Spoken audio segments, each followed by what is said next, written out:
trabajadores y trabajadoras del país, les digo, si lo despiden, si no le pagan prestaciones, si le rebajan el diésel del salario, si no le pagan completo, si no le pagan el día que debe de ser, si le piden que firme renuncia, si lo están hostigando, si lo acosan, busque un abogado laboral.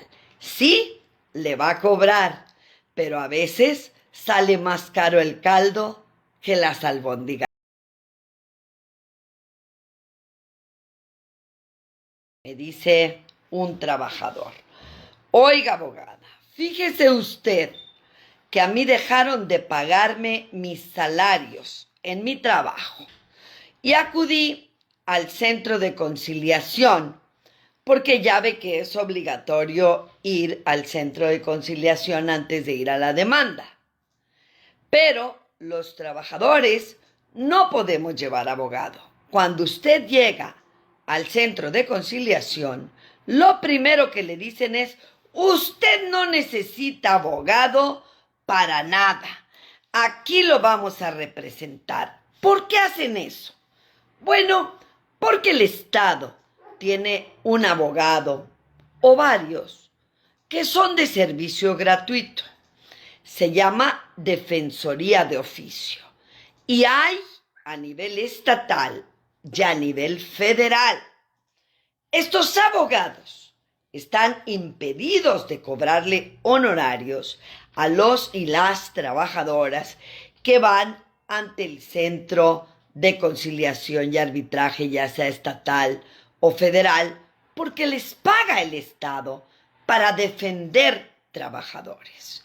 Pero desafortunadamente, con la ley anterior y con la ley nueva, el servicio de la Procuraduría de la Defensa del Trabajo sigue siendo sumamente deficiente.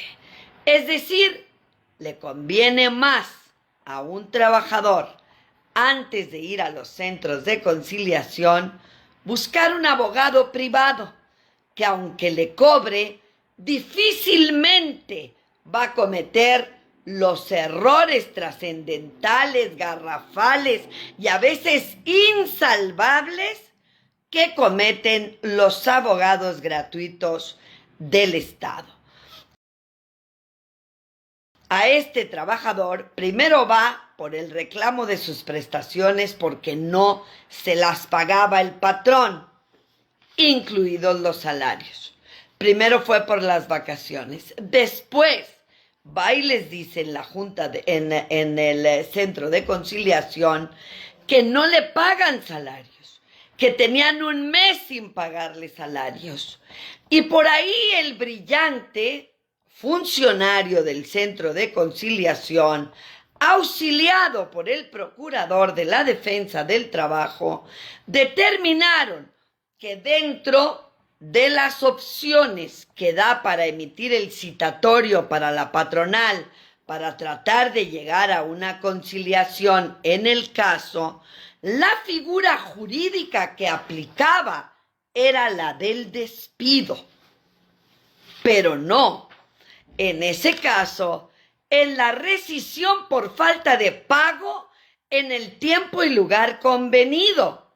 O sea, que la regó el procurador y también el funcionario del centro, porque la acción que debieron anticipar en el citatorio era la de rescisión y no la de despido. Como la conciliación es obligatoria, luego entonces el patrón no concurrió.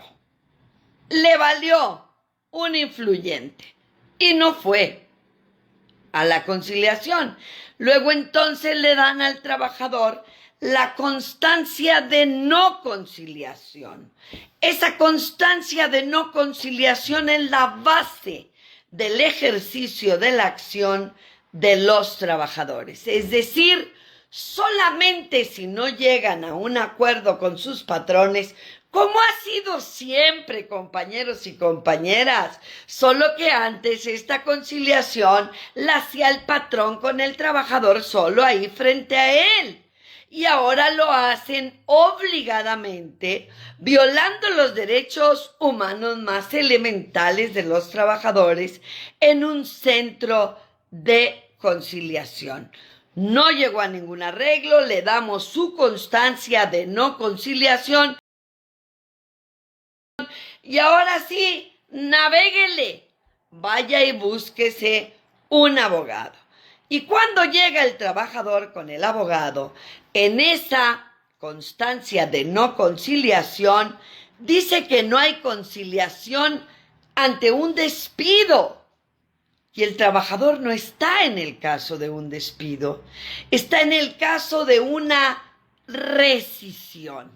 Y entonces ahora el abogado privado tendrá un grave problema para poder plantear su demanda, aunque tiene todos los burros los pelos de la burra en la mano para ganar el juicio, porque su carta de no conciliación dice que la acción que ejercitó el trabajador fue la de despido y el trabajador a veces sabe que tiene cabeza porque le pesa algo arriba del cuello, pero no es perito experto en materia de derecho laboral. Se supone que los empleados del centro y los procuradores de la defensa del trabajo, ya sean federales o estatales, deberían de serlo, pero tampoco lo son.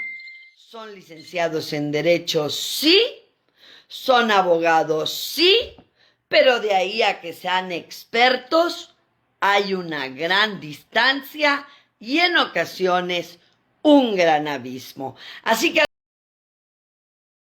a los trabajadores y trabajadoras del país les digo, si lo despiden, si no le pagan prestaciones, si le rebajan el diésel del salario, si no le pagan completo, si no le pagan el día que debe de ser, si le piden que firme renuncia, si lo están hostigando, si lo acosan, busque un abogado laboral. Sí, le va a cobrar, pero a veces sale más caro el caldo que las albóndigas. Mi nombre es Susana Prieto Terrazas, abogada de trabajadores,